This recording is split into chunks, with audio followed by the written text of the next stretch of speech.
এদের কারেন্সি কিন্তু আমাদের কারেন্সির মতো, বাংলাদেশের কারেন্সির মতো, কিন্তু একা একা ঘুরতেছে, এখানে ভয় লাগতেছে।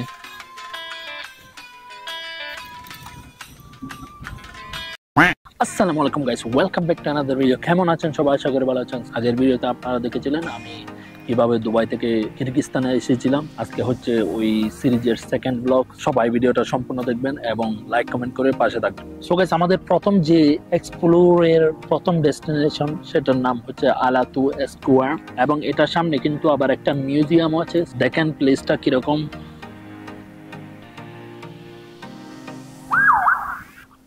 এই সাইডেও বিল্ডিং এবং এই সাইডেও বিল্ডিং।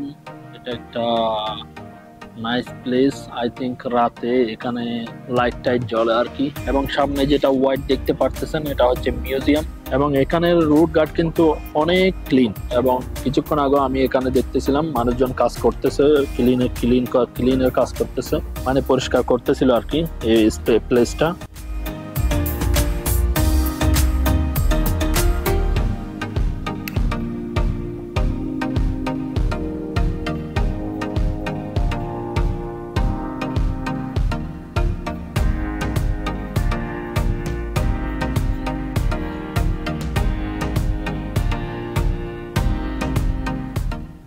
সো গাইস, আলাতু স্কোয়ারের পাশে কিন্তু আরেকটা ছোট পার্কের মতোই দেখতেছি, তো জানি না, নামও জানি না। এটার পাশেই আছে কিন্তু পার্কটা কিন্তু অনেক সুন্দর। গাড়ি ঘোড়াও দেখা যাচ্ছে, এগুলা কি মানুষ দেখতেছি না, কিন্তু গাড়ি দেখছি, জানি না কেন। এবং এখানে একটা টাওয়ারের মতো কিছু আছে, জানি না এটার নাম কি। এটা কিন্তু আলাতু স্কোয়ারের পাশেই একদম।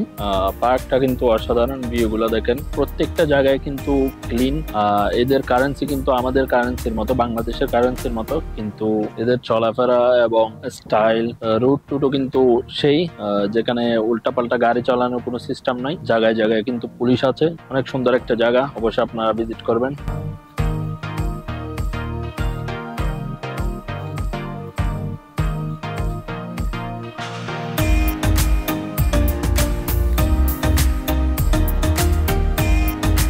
পাহাড়টার ভিতরে কিন্তু আরো অসাধারণ লাগতেছে এবং নিরিবিলি জায়গা, বসার জন্য সিট আছে, নাইস।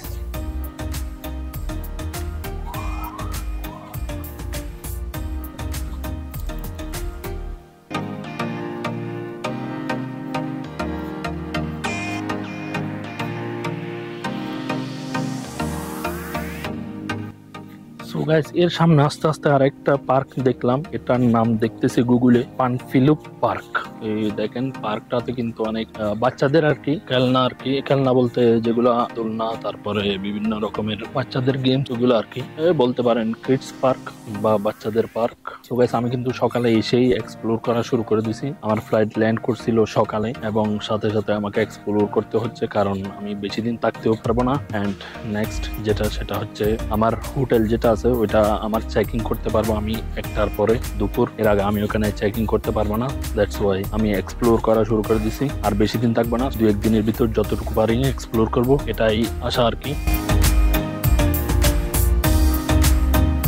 একা একা ঘুরতেছি, এখানে ভয় লাগতেছে। কেউ কি বলে পার্কে ঢুকছি, এখানে কোনো সিকিউরিটি নেই, কিছু নাই। সকাল সকাল মানুষজন নাই, জানি না এটা কি ফ্রি নাকি ফ্রি এন্ট্রি নাকি পেড এন্ট্রি। কিন্তু আমি যখন ঢুকছি ওখানে কিন্তু কোনো মানুষজন ছিল না, এবং কোনো কাউন্টারও দেখিনি আমি বা টিকেটের। আই থিঙ্ক এটা ফ্রি হবে। তো guys, so far I am enjoying it.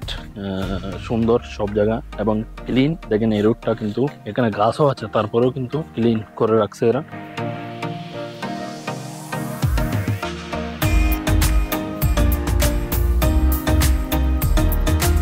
এটা একটা শিশু পার্কের মতো। আমি ডান উইথ দিস, অন যাবো নেক্সট গন্তব্যে। So let's go. সব জায়গায় কিন্তু একদম নিরিবিলি নিরিবিলি লাগছে। কি আজকে শুক্রবার সেজন্য নাকি সবসময় এরকম থাকে জানি না, একদম নিরিবিলি। তো গাইস, পার্ক থেকে বের হয়ে সোজা আমি আমার হোস্টেলে চলে আসলাম।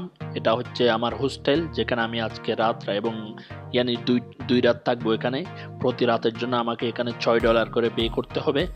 গাইস, এখন হচ্ছে বিকালের টাইম। এখন আমি আবারও বেরিয়ে পড়লাম এক্সপ্লোর করার জন্য।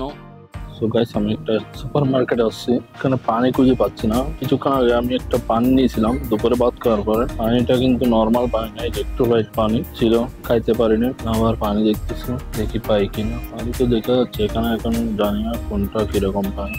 ফাইনালি পানি পেলাম। এটা হচ্ছে নর্মাল পানি, এটার প্রাইস হচ্ছে 32 সোম, যেটা ইমারতের প্রায় 1.5 টাকা মতো। এক্সপেন্সিভ লাগতেছে কারণ আমরা ইমারতে এরকম আধা লিটারের বোতলগুলো নিয়ে কিন্তু 1 টাকা দিয়ে, তো এটা এক্সপেন্সিভ এর মতো লাগতেছে, বাট ইটস ওকে, পানিতে খাইতেই হবে। আর এখানে এরা কেউ ইংলিশ বুঝে না, এটা একটা সমস্যা।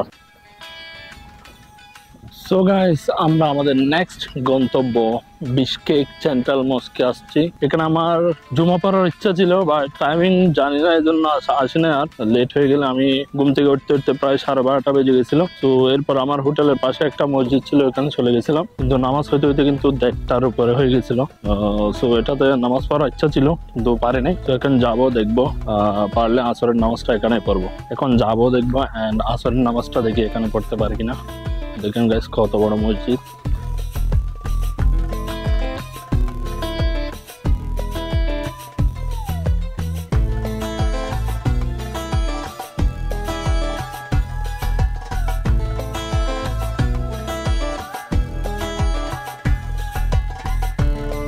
পুজো কোথায় করে জানি না, এখানে সামনে একটা দেখতে পারতেছি, এদের ভাষায় লেখা আছে। দেখি অনেক মানুষজন যাচ্ছে, দেখি ওখানে গিয়ে উজু করে তারপরে ভিতরে যাব এবং আসরের নামাজটা পড়ে না, ওটা পড়ে নিব। Let's go.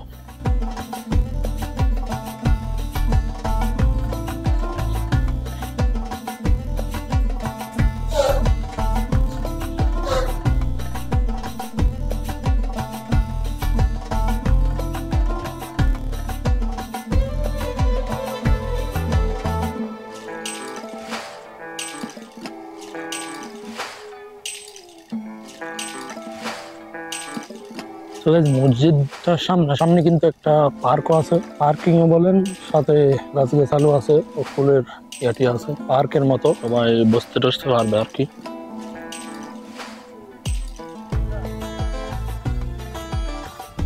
So guys, I think মসজিদটা তুর্কি করে দিছিল, আমি এমনি শুনছিলাম, জানি না, কিন্তু এখানে বাইরে কিন্তু একটা বোর্ড দেখা যাচ্ছে যেটা তুর্কির নাম লেখা আছে। সো আই থিঙ্ক এটা তুর্কি করে দিছিল।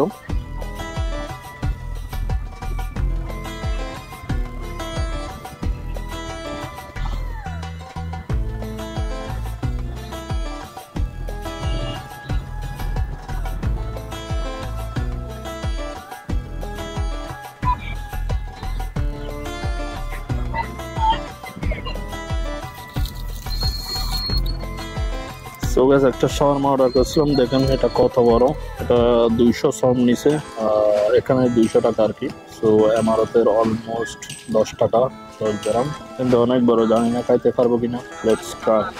কত বড় দেখেন শাওয়ারমাটা, 200 সম নিছে, এখানে 200 টাকা, ইমারতের প্রায় 10 টাকার কাছাকাছি।